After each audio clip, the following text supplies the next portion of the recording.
વાહન ચલાવનારાઓ સામે શહેર પોલીસ અને ટ્રાફિક શાખાએ લાલાખ કરી અકોટા બ્રિજ પાસે ઓવર સ્પીડ માપી વાહન ચાલકોના ફોટા પાડી સ્થળ પર જ દંડનીય કાર્યવાહી હાથ ધરવામાં આવશે।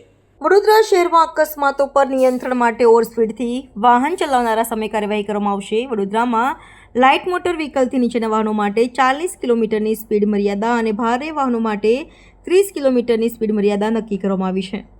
શહેરના જુદા જુદા સ્થળો પર લેઝર સ્પીડ ગન દ્વારા ઓવર સ્પીડ માપી વાહન ચાલકોના ફોટા પાડી સ્થળ પર જ દંડનીય કાર્યવાહી હાથ ધરવામાં આવશે। અકોટા બ્રિજ ઉપરથી આ કાર્યવાહી હાથ ધરી જો કોઈ વાહન ચાલક ઓવર સ્પીડમાં પોતાનું વાહન ચલાવશે તો તે દંડને પાત્ર રહેશે। આગામી દિવસોમાં શહેરમાં આ કામગીરીને પગલે અકસ્માતોની સંખ્યામાં ચોક્કસ ઘટાડો થશે।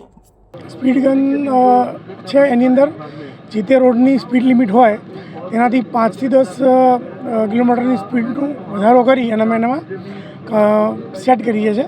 એટલે એનાથી વધુ સ્પીડ પર કોઈ પણ આવે તો એનો ઈ-મેમો જાતે ફોટો પાડીને જનરેટ થઈ જતો હોય છે। એની કાર્યવાહી ચાલુ છે। કેટલા ઈ-મેમો આપવામાં આવે છે? લગભગ રોજના 200 જેટલા ઈ-મેમો થઈ જતા હોય છે।